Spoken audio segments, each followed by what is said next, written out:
Para Cristóvão Buarque, a rigidez de comportamento e a firmeza do discurso fizeram de Jefferson Pérez uma figura diferenciada na política. Eu creio que nesse século que nós vivemos, daqui para trás, o Jefferson faz parte de um dos grandes nomes.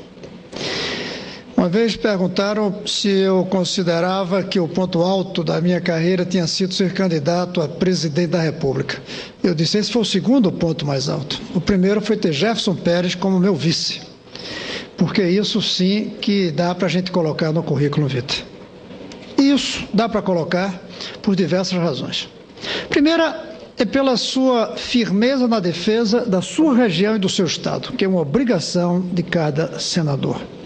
Ele aqui fazia seus discursos pelo seu estado, fazia discursos pela essa região que nós todos devemos lutar, amar e defender, que é a Amazônia.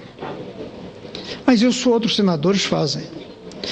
A verdade é que o caracterizava o perfil que fez do Jefferson Pérez uma figura tão diferenciada de nós, em primeiro lugar, é o seu compromisso com a ética.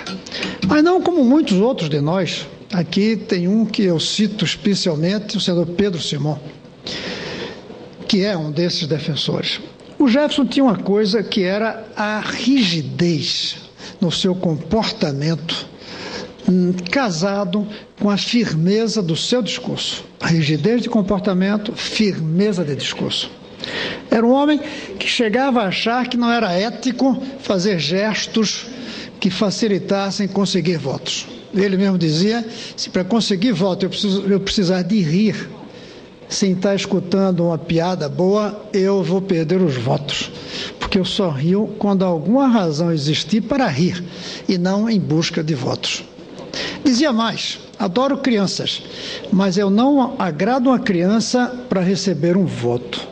Não carregarei criança em troca de voto.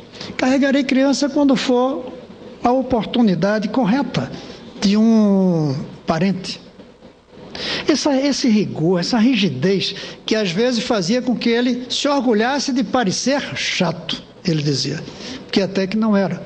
As pessoas que conviveram mais com ele sabem, por exemplo, que no seu dia a dia, ele era um homem que gostava, o que é uma surpresa para cada um de nós e foi para mim, ele gostava de dançar. Mas gostava tanto de dançar que, como disse uma vez a esposa dele, surpreendeu mais de uma vez dançando ele sozinho na sua sala, ouvindo música, que ele curtia muito. Era um grande conhecedor do cinema, por exemplo. E era um homem muito culto, como seus filhos também. Essa ética é uma marca dele. A seriedade é outra marca dele. Aqui temos muitos de nós sérios e éticos, mas ele levava isso a um extremo nas duas coisas. Uma terceira é a competência. A competência jurídica, graças ao exercício por longos anos da atividade jurídica, ele conhecia as coisas como ninguém. E para a surpresa de muitos, era um conhecedor muito bom de economia. Ele era capaz de discutir os assuntos da economia com uma competência muito grande. A vocês que aqui estão, que não conheceram, sobretudo os mais jovens que eu vejo aqui, que estiveram hoje de manhã numa audiência que nós fizemos na Comissão de Direitos Humanos, a vocês eu quero que levem daqui o nome Jefferson Pérez, símbolo de uma maneira de fazer política que a gente precisa que se espalhe para todos os homens e mulheres que fazem a vida política nesse país. Que ele seja o nosso exemplo, já que não está aqui para presentemente fazer nosso guia. E levem também a lembrança desses livros que estão aí na mesa para senadores, mas que eu creio, senador Jefferson, para o senhor como presidente me autorizaria de dizer que podem levar como um presente do Senado, para que vocês lembrem do que ele escreveu, do que ele falou, e para que vocês levem essas lições, para que sirvam a vocês, aos colegas e aos filhos. Viva Jefferson Pérez! O senador Suplicy lembrou da capacidade de Jefferson Pérez de iniciar debates de difícil enfoque, como a questão da descriminalização das drogas. Já o senador Osmar Dias lembrou da renúncia de Jefferson Pérez ao cargo de integrante do Conselho de Ética por discordar do encaminhamento da mesa do Senado, que enviou ao STF pedido de abertura de processo contra o então senador Antônio Carlos Magalhães.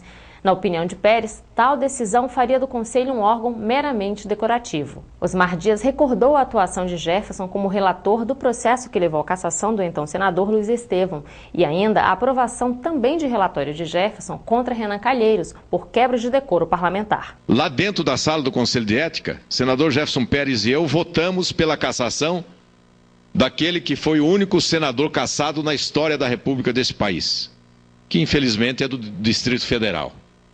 Votamos pela cassação também de outros senadores que renunciaram para fugir da cassação. Mas o Conselho de Ética já teve momentos piores, onde não puniu quem tinha que ser punido. Eu quero, ao homenagear mais uma vez, pelo segundo ano da morte, do falecimento do senador Jefferson Pérez, dizer que o que a gente deseja é que este Senado possa se inspirar em exemplos como o do senador Jefferson Pérez. Porque por muito tempo nós ficamos lendo nos jornais, vendo na televisão, notícias depreciativas sobre o Senado Federal. Mas quando a gente tem a oportunidade de dizer que aqui também existem pessoas que, como Jefferson Pérez, defendem a ética e o respeito ao dinheiro público, a gente pode dizer que tem muito orgulho de ser senador, de representar aqui um estado como o estado do Paraná, que preza muito isso, e muito orgulho de ter convivido, no meu caso, por quase 2 mandatos de senador com o senador Jefferson Pérez, com quem aprendi muito, principalmente o respeito a essa instituição que ele dedicou e o respeito ao país que ele sempre dedicou. Passamos muitos momentos difíceis aqui, quando a gente lutava pelas mesmas causas. Nos decepcionamos até que um dia ele me chamou no gabinete dele e disse: Osmar, eu nunca mais quero saber de política. Eu disse: quem vai perder é o Brasil.